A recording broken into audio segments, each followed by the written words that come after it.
नमस्कार, मैं हूं श्रीकांत प्रजापति और आप मेरे साथ देख रहे हैं बीसीसी न्यूज। आई खबरों में बढ़ने से पहले डालते हैं सुर्खियों पर एक नजर।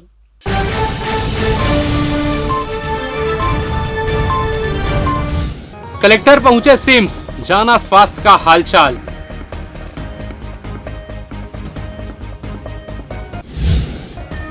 फर्जी मेडिकल बिल, डीईओ ने दिए जांच के आदेश। कांग्रेसियों का स्वास्थ्य न्याय यात्रा, सरकार पर लगाए गंभीर आरोप। और हाईकोर्ट में समर वेकेशन तय, अर्जेंट मामलों की होगी सुनवाई। तो ये थी सुर्खियां, अब खबरें विस्तार से। जिला कलेक्टर संजय अग्रवाल ने शनिवार को सिम्स का औचक निरीक्षण किया। उन्होंने इस अवसर पर सीएसआर के तहत सीएमपीडी द्वारा सिम्स के शिशु रोग विभाग को लगभग 1 करोड़ रुपए लागत के मेडिकल उपकरण सौंपे, जिसमें 7 lakh ventilator machine, 6 phototherapy machine, 3 स्टेटलाइजर, 3 autoclave machine, 2 barometer, 10 किल बैरो शामिल है, जिसे जिला कलेक्टर ने निरीक्षण के दौरान सिम्स प्रबंधन को निर्देशित किया गया है कि मरीज हित में ओपीडी में आने वाले मरीजों की जानकारी के लिए एमआरडी पास स्थित लोहे को दरवाजे के पास बोर्ड लगाने के लिए नगर निगम को दिशा निर्देश दिए। कैजुअलिटी ओपीडी में चिकित्सकों एवं मरीजों से चर्चा कर मरीजों को मिलने वाले सुविधाएं जैसे व्हीलचेयर, ट्रॉली में मरीजों को वार्डों में पहुंचाने की जानकारी ली गई। एमआरडी के ओपीडी और आईपीडी पंजीयन कक्ष में आभा ऐप के माध्यम से की जा रही पंजीयन की जानकारी में उचित दिशा निर्देश दिया गया। मरीजों को खड़े न रहकर बैठक व्यवस्था को सुदृढ़ करने के निर्देश दिए। साथ ही प्रत्येक पंजीयन स्थल में आभा ऐप के बाहर कोड स्कैनर लगाने का आदेश दिया गया है। ट्रॉइस यूनिट की व्यवस्था का जायजा लेते हुए चिकित्सकों से जानकारी चाही गई कि एक्सीडेंटल केस किस क्षेत्र से ज्यादा संख्या में आते हैं। कैजुअलिटी वार्ड के मरीजों एवं परिजनों से चिकित्सीय सुविधाओं की जानकारी ली गई। इस दौरान बताया गया कि कैजुअलिटी वार्ड के एचडीयू यूनिट का कार्य सीजीएमएससी को जल्द कार्य पूर्ण करने का निर्देश दिए गए। गैनिक वार्ड के निरीक्षण के दौरान परिजनों को बैठने के लिए और अधिक कुर्सियां लगाने एवं उनके सामानों को रखने के लिए उचित व्यवस्था करने के निर्देश दिए गए। पीने के लिए पानी की जगह को साफ सुथरा रखने एवं नए नल लगाने के निर्देश दिए गए हैं। नयाधानी के बिल्हा ब्लॉक स्थित एक स्कूल में शिक्षक ने फर्जी मेडिकल बिल लगाकर 30 लाख रुपए का फर्जीवाड़ा किया है। खास बात यह है कि मास्टर जी ने चिकित्सा सुविधा के नाम पर ऐसा माइंड खेल खेला है कि शासन ने सभी बिल पास भी कर दिए, लेकिन भुगतान होने से ठीक पहले इस बड़े फर्जीवाड़ा का खुलासा हो गया। एक शख्स की शिकायत पर जिला कलेक्टर ने तत्काल मामले की जांच के निर्देश दिए, जिसके बाद जिला शिक्षा अधिकारी ने 2 सदस्यीय जांच समिति का गठन कर जांच के आदेश दिए हैं। इस फर्जीवाड़े में बिल्हा बीओ संदेह के घेरे में है। मिली जानकारी के अनुसार मामला तब उजागर हुआ जब शिकायतकर्ता धनंजय ने कलेक्टर अवनीश शरण को लिखित शिकायत कर पूरे फर्जीवाड़े की बिंदुवार जानकारी दी। शिकायत पत्र में शिक्षक साधेलाल पटेल पर आरोप लगाया कि उसने अपने और परिजन, शिक्षक पत्नी और शिक्षक साला के नाम पर बड़ी राशि के मेडिकल बिल प्रस्तुत किए जो फर्जी है। लगाए गए कुछ बिल मूल रूप से दूसरे मरीजों के भी है, जिनमें छेड़छाड़ कर रकम को भी कई गुना बढ़ाया गया। इसके अलावा यह भी बताया गया है कि शिक्षक ने जिन तारीखों में खुद को बीमार बताकर इलाज के लिए बिल जमा किए, उन्हीं तारीखों में वह स्कूल में ड्यूटी पर भी उपस्थित थे। इधर इस पूरे मामले में जिला शिक्षा अधिकारी अनिल तिवारी ने मामले की गंभीरता को देखते हुए जांच के लिए 2 सदस्यीय टीम बनाई है। इसमें हायर सेकेंडरी स्कूल बैमन अगोई के प्राचार्य एसके कश्यप और हायर सेकेंडरी स्कूल सरकंडा के लिपिक घनश्याम दुबे को शामिल किया गया है और जांच दल को जल्द से जल्द रिपोर्ट सौंपने के निर्देश दिए गए हैं। छत्तीसगढ़ के बिलासपुर स्थित गुरु घासीदास केंद्रीय विश्वविद्यालय में कैंपस के दौरान नमाज विवाद थमने का नाम नहीं ले रहा है। पूर्व कोऑर्डिनेटर प्रोफेसर दिलीप झा की गिरफ्तारी के बाद शुक्रवार को छात्रों ने उनके समर्थन में प्रदर्शन किया और प्रशासनिक भवन का घेराव कर नारेबाजी की। छात्रों का कहना है कि 26 मार्च से 1 अप्रैल तक कोटा के शिवतराई में आयोजित 7 दिवसीय शिविर में सभी धर्मों का सम्मान किया गया और गतिविधियां सर्वधर्म समभाव की भावना से आयोजित हुई थी। छात्रों ने प्रोफेसर झा की गिरफ्तारी को गलत बताते हुए विश्वविद्यालय प्रशासन को ज्ञापन सौंपा और आरोप लगाया कि कुछ लोग संगठन की छवि खराब कर रहे हैं। इस बीच कुछ लोगों ने प्रदर्शन को विश्वविद्यालय द्वारा प्रायोजित आंदोलन बताया। संगठन के छात्र नेता आराध्य तिवारी ने कुलपति पर पक्षपात का आरोप लगाया और निष्पक्ष जांच की मांग की। उन्होंने यह भी कहा कि विश्वविद्यालय प्रशासन छात्रों को जानबूझकर भड़का रहा है। पुलिस ने प्रोफेसर दिलीप झा समेत कुल 8 लोगों के खिलाफ केस दर्ज किया है। कोटा थाना प्रभारी के अनुसार अन्य आरोपियों को बयान के लिए नोटिस जारी किया गया। हालांकि इनमें से कई ने परीक्षा का हवाला देते हुए 3 मई तक का समय मांगा है। अब शनिवार को पुलिस उनके बयान दर्ज कर आगे की कार्रवाई करेगी। एनएसएस कैंप में नमाज पढ़ाने का मामला तूल पकड़ने लगा है। बता दें, कोटा के शिवतराई में लगाए गए एनएसएस के कैंप में ईद के दिन हिंदू बच्चों को नमाज पढ़ाने का मामला सामने है, जिसके बाद हिंदू संगठनों द्वारा इसका विरोध करते हुए सेंट्रल यूनिवर्सिटी के बाहर धरना प्रदर्शन किया गया था। जिसके बाद इस मामले में यूनिवर्सिटी के प्रोफेसर दीपक झा को पुलिस ने गिरफ्तार कर लिया था, जिसे लेकर कोटा विधायक अटल श्रीवास्तव ने प्रोफेसर की गिरफ्तारी को गलत बताते हुए आईजी को ज्ञापन सौंपा था। वहीं शुक्रवार को भाईचारा एकता मंच के सदस्यों ने देवकीनंदन चौक में 1 दिवसीय मौन प्रदर्शन किया। भाईचारा एकता मंच के बैनर तले प्रोफेसर दिलीप झा, मधुलिका समेत 8 हिंदू शिक्षकों के समर्थन में प्रदर्शन किया गया। प्रदर्शन में शामिल लोगों ने बारी बारी से अपनी बातें रखी और देश में समाज के भाईचारा को बनाए रखने की तरफ समाज को ले जाने की बात कही। इस मामले में मंच के माध्यम से सभी प्रोफेसर के विरुद्ध हुई एफआईआर को वापस लेने की मांग की गई। ऐसा नहीं होने पर आगामी दिनों में बड़े आंदोलन और जन जागरूकता अभियान चलाने चेतावनी दी गई है। और इसको एक सांप्रदायिक रंग देने की कोशिश कुछ लोग कर रहे हैं और वहाँ के जो वाइस चांसलर हैं जो गुजरात से आए हुए, सबसे पहले तो उनके ऊपर मन की एक सम्मान वहाँ लाकर सांप्रदायिकता, शिक्षा के मंदिर में सांप्रदायिकता फैला रहे हैं। तो इनके विरुद्ध एफआईआर हुआ, नहीं तो हम लोग गुजरात का आदमी यहाँ बैठकर शिक्षा के मंदिर को सांप्रदायिकता का अड्डा बना रहा है, उसके विरुद्ध एफआईआर दर्ज की जाए वाइस चांसलर के खिलाफ, नहीं तो हम लोग बड़ा आंदोलन करेंगे। और वो जो प्रोफेसर की गिरफ्तारी को लेकर क्या कहना चाहेंगे? हमारा कहना ये है कि हमारे बिलासपुर के जो एसपी साहब हैं उनको लेकर ऑफिसरों को लेकर के एक उच्च स्तरीय जांच हो। उस जांच में सामने आना चाहिए कि सही में हुआ क्या है। यदि ऐसे कोई भी आरोप लगा देगा तो उससे तो बात बढ़ेगी नहीं। हमारा कहना ये है, ये भाईचारा मंच के जरिए, कि इसकी तत्काल जांच करिए, इसका एक टाइम बाउंड करिए। आप 15 दिन में जांच करिए। यदि आप 15 दिन में जांच नहीं करते हैं तो ये मंच फिर दोबारा बिलासपुर शहर के अंदर आंदोलन करेगा और आपको ज्ञापन देगा और हम उन प्रोफेसरों की गिरफ्तारी की निंदा करते हैं। किस संबंध में ये धरना प्रदर्शन किया जा रहा है? अभी सेंट्रल यूनिवर्सिटी के प्रोफेसरों एनएसएस कैंप में जो प्रोफेसर गए थे इंचार्ज झा साहब, और उनके साथ कुछ स्टूडेंट्स में 8 लोगों पे जो एफआईआर हुआ है, और वो एफआईआर इस बिना पे हुआ है कि उन्होंने सामूहिक रूप से नमाज पढ़वाई है। नमाज इस तरह से कोई पढ़वाता नहीं, ना संभव है। एनएसएस कैंप होते हैं और एनएसएस जो है वो नेशनल सर्विस स्कीम है, उसमें सारे धर्मों का सम्मान होता है। और कोई प्रोफेसर अगर सबके सम्मान कर रहा है तो उसमें, और ईद के समय में अगर इस तरह से अगर ये एफआईआर की बात करते हैं तो मैं उनसे पूछना चाहता हूँ यहाँ के प्रशासन से भी कि जो इफ्तार की पार्टियाँ होती हैं उसमें भी पहले कलमा पढ़ा जाता है, उसके बाद ही पार्टियाँ होती है ईद के समय। तो सभी करते हैं, वो अपराध नहीं है। मैं अमृतसर जाता हूँ, स्वर्ण मंदिर में जाता हूँ, उसके तालाब का पानी पीता हूँ, उससे मैं सिख नहीं हो जाता। ये धर्म परिवर्तन नहीं है, ये हमारी परंपरा है भारत की। ये कभी एफआईआर इस तरह से नहीं होते, ये जानबूझ के किया गया। और दूसरी चीज़ ये है कि वो अपराध नहीं था, वो एबीवीपी और बजरंग दल के लोगों ने दबाव डाला प्रशासन से। तो प्रशासन कब से एबीवीपी और बजरंग दल के हिसाब से चलेगी? प्रशासन तो कानून और संविधान के हिसाब से ये जो प्रोफेसर के ऊपर एफआईआर हुई है, क्या वो भारत की एकता और अखंडता पर प्रहार है कि कैसे प्रहार हो सकता है भारत की एकता अखंडता पर? पहली बात तो वो घटना कब की है बताया जा रहा है। कथित जो घटना है वो 30 तारीख की बताई जा रही है। बोला जा रहा है 30 तारीख को ईद था। पहली बात तो 30 तारीख को ईद नहीं था, ईद था 31 तारीख को। दूसरा ये बात है कि 30 तारीख के बाद, 31 के बाद जो भी अगर आपके साथ इतना जबरदस्ती गला दबा के कुछ किया जा रहा था तो उसके 15 दिन बाद आपको कैसे याद आता है?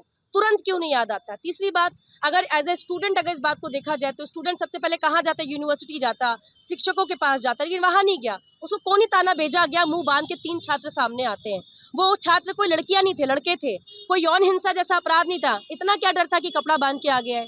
तो बहुत सारे सवाल है। और जहाँ 150 छात्र एक धर्म के हों और 3 छात्र कुछ और धर्म के हों, सारे प्रोफेसर हिंदू धर्म और सारे प्रोफेसर का कास्ट वाइज देखा था दिलीप झा, तो मतलब ब्राह्मण कम्युनिटी से आते हैं।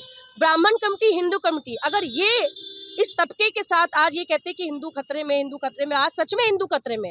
हिंदू खतरे में इन्हीं लोगों से, ये जो ठेकेदार वाली राजनीति चल रही है, नफरत बांटने की राजनीति, इसी बीजेपी की सत्ता से लोगों को खतरा है। किसी भी धर्म को खतरा है, और कोई धर्म से किसी को खतरा वतरा नहीं है, लेकिन जबरदस्ती का। और सबसे बड़ी चीज़ है, गुरु घासीदास सेंट्रल यूनिवर्सिटी जो एक गुरु जो पढ़ाते हैं, शिक्षकों का अड्डा है, स्टूडेंट्स का अड्डा है, वहाँ पर आप गंदी राजनीति कर रहे हैं। सबको पता है कि वहां पर कौन सा नेता किन लड़कों को लेके घूमता है और क्या करता है, किसी से छिपा नहीं। ग्राम लखराम आयोजित राम कथा में शुक्रवार को चौथे दिन कथा का रसपान करने बड़ी संख्या में श्रद्धालु पहुंचे थे, जहां कथावाचक खुलेश्वर नंद 29 अप्रैल से चले आ रहे कथा का क्रम बढ़ाते हुए बाल लीला, अहित्या उद्धार और राम विवाह में सिया राम की गाथा भक्तों को सुनाई। इस दौरान कथावाचक ने श्री राम सीता के विवाह की कथा सुनाते हुए कहा कि राजा जनक के दरबार में भगवान शिव का धनुष रखा हुआ था। एक दिन सीता ने घर की सफाई करते हुए उसे उठाकर दूसरी जगह रख दिया। उसे देख राजा जनक को आश्चर्य हुआ, क्योंकि धनुष किसी से उठता नहीं था। राजा ने प्रतिज्ञा की कि जो इस धनुष पर प्रत्यंचा चढ़ाएगा उसी से सीता का विवाह होगा। उन्होंने स्वयंवर की तिथि निर्धारित कर सभी की राजा महाराजाओं को विवाह के लिए निमंत्रण भेजा। वहां आए सभी लोगों ने एक एक कर धनुष को उठाने की कोशिश की, लेकिन किसी को भी इसमें सफलता नहीं मिली। गुरु की आज्ञा से श्री राम धनुष उठा, प्रत्यंचा चढ़ाने लगे तो वह टूट गया। इसके बाद धूमधाम से सीता और राम का विवाह हुआ। माता सीता ने जैसे प्रभु राम को वरमाला डाली, वैसे ही देवतागण उन पर फूलों की वर्षा करने लगे। इस क्रम में देवी दिव्यांशी ने क्षेत्रीय संगीत की धुन पर भजन सुनाकर श्रद्धालुओं को झूमने को विवश कर दिया। कथा की समाप्ति के बाद मुख्य पुजारी द्वारा आरती की गई। कथा पंडाल पर उपस्थित श्रद्धालुओं ने फूलों की वर्षा कर जयकारे लगाए। साथ ही बधाई गीतों से पूरा परिसर भक्तिमय हो गया। देखिए कुछ खास झलकियां।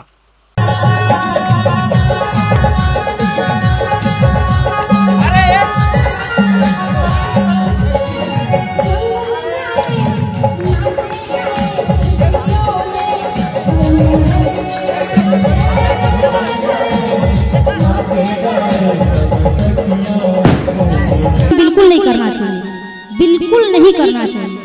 चूड़ी एक सौभाग्य का सूचक है। चूड़ी यहाँ पहनने का ये नया नया विधा आ रही है। विधा केवल चरण स्पर्श करने का है। चरण को स्पर्श करिए और प्रणाम करिए।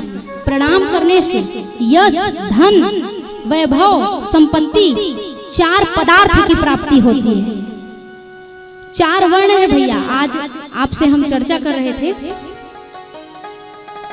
ब्राह्मणों को थोड़ा कष्ट होगा ये जो मैं बोलूंगी, लेकिन बोलूंगी जरूर, क्योंकि मैं भी ब्राह्मण हूँ। लेकिन मैं 4 वर्ण का सम्मान करती हूँ भैया। ईश्वर, अंश, जीव, अविनाशी। रामचरितमानस कहता है, क्या कहता है? ईश्वर, अंश, जीव, अविनाशी। ईश्वर क्या है? जीव का अविनाशी भगवान है। कहते हैं भगवान राम जी का। राम जी कौन है? जिनके नाम से ही जीवन में रस उत्पन्न हो जाता है, आनंद। जो आनंद सिंधु सुख राशि, जो आनंद के सागर है, वो कौन है? राम जी। और हमारे और आपके जीवन में ये देखने को मिलता है, सुख आए तो भगवान को याद करे ना करे, पर दुख आता है तो क्या बोलते हैं? ये भगवान मोहित चलकावर दुख देते। कही था कि नहीं कहा? ईमानदारी से कही था ना। लेकिन मैं तुहर मन से ये पूछत हूँ, जे न खुद जो आनंद सिंधु सुख राशि, जो स्वयं आनंद के सागर हैं, वो क्या किसी को दुख देंगे? किसी को दुख नहीं देंगे भगवान। भगवान केवल सुख देते हैं। अच्छा बताइए, कोई माँ बाप अपने बच्चे को दुख देता है क्या? नहीं देता। भगवान हमारे अंश है और हम उनके अंशी हैं, और भगवान हमको दुख नहीं देता भैया। काहू न को कर निज कर दाता, निज कर दाता। जो भी है सुख और दुख, उसके भागीदारी केवल हम हैं। काहू न को कर निज कर दाता, निज कृत कर्म भोग सब भ्राता।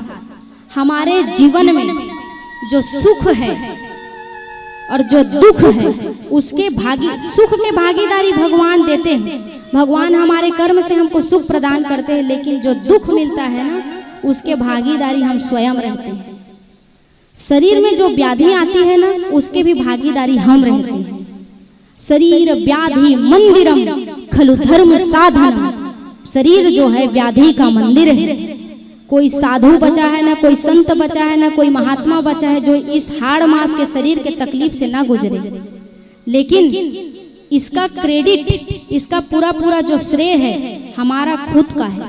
और भगवान केवल हमारे जीवन में सुख प्रदान करते हैं। हमारे जीवन में भगवान दुख नहीं देते। दुख, जो कुछ भी दुख आता है ना, उसका कारण, उसका श्रेय केवल हमें रहता है।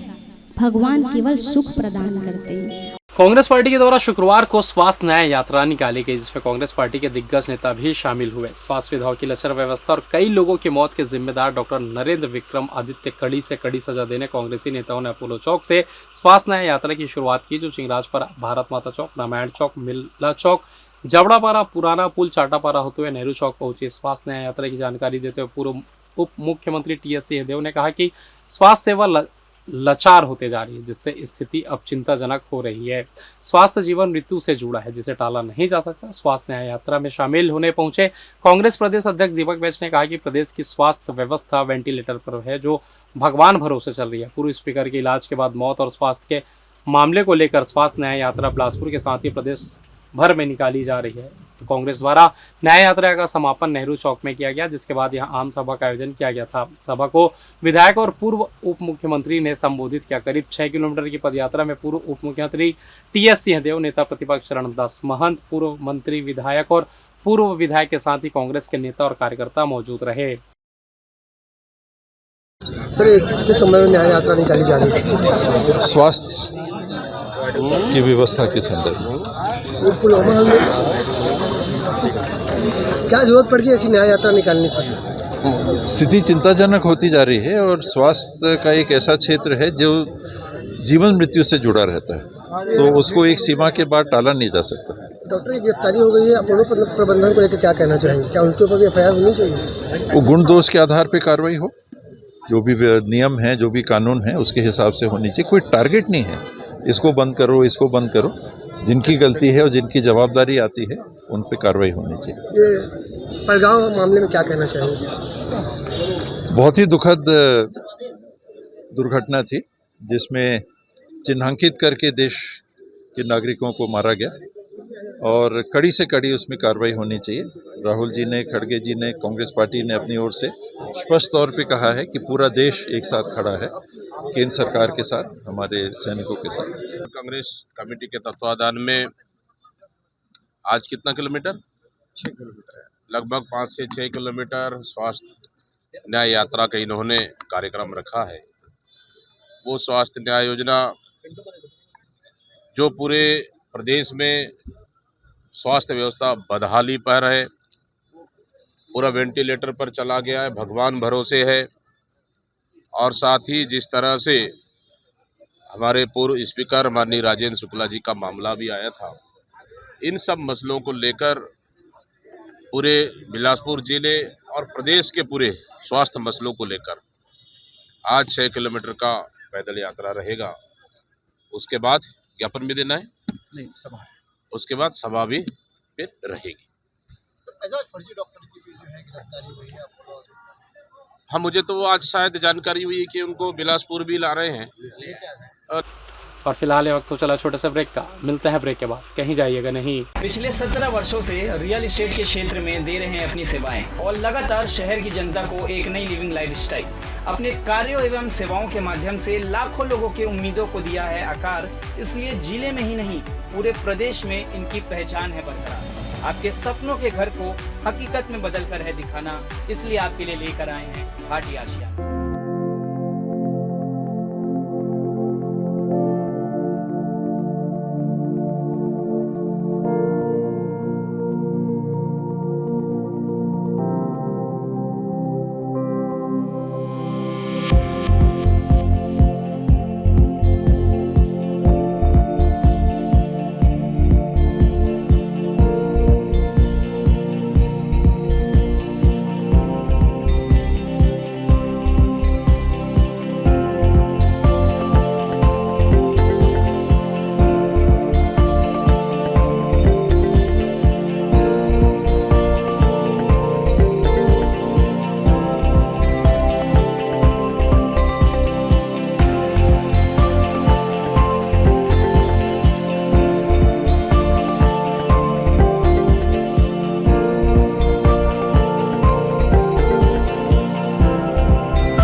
और ब्रेक के बाद आप सभी का स्वागत है। ये बढ़ता है अगली खबर की ओर।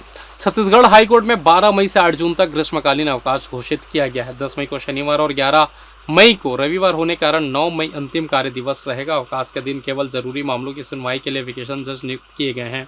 वेकेशन के दौरान हाईकोर्ट की रजिस्ट्री विभाग सामान्य दिनों की तरह खुले रही, जहां सुबह 10 बजे शाम 5 बजे तक नई याचिकाएं दाखिल की जा सकेगी। जरूरी मामलों की सुनवाई मंगलवार और गुरुवार को होगी। इसके लिए 13, 15, 20, 22, 27, 29 मई और 3 व 5 जून की तारीखें तय की गई है।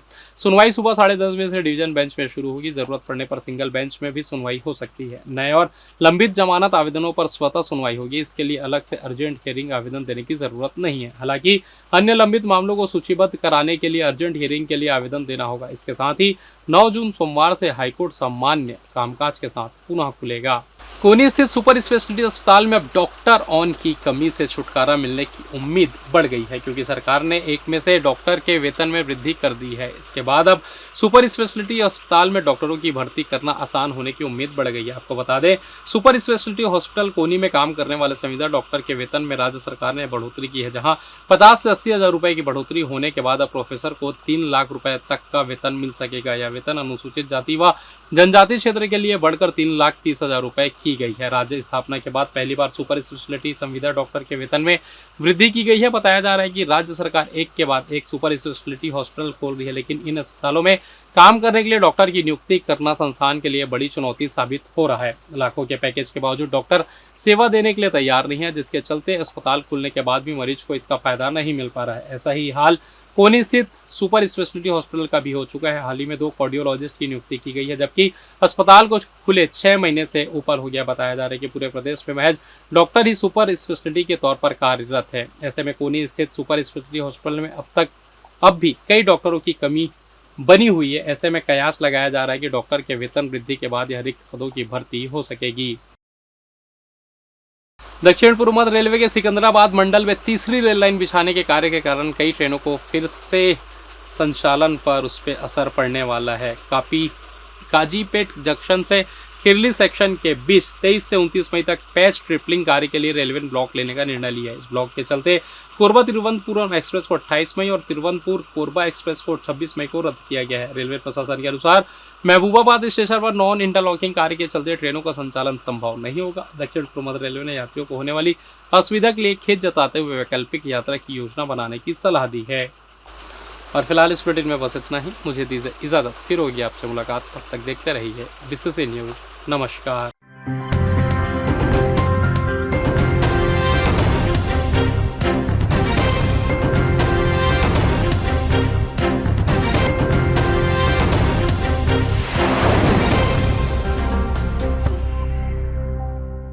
पिछले 17 वर्षों से रियल एस्टेट के क्षेत्र में दे रहे हैं अपनी सेवाएं और लगातार शहर की जनता को एक नई लिविंग लाइफस्टाइल।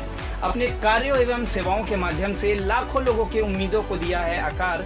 इसलिए जिले में ही नहीं, पूरे प्रदेश में इनकी पहचान है बरकरार। आपके सपनों के घर को हकीकत में बदल कर है दिखाना, इसलिए आपके लिए लेकर आए हैं भाटी आशिया।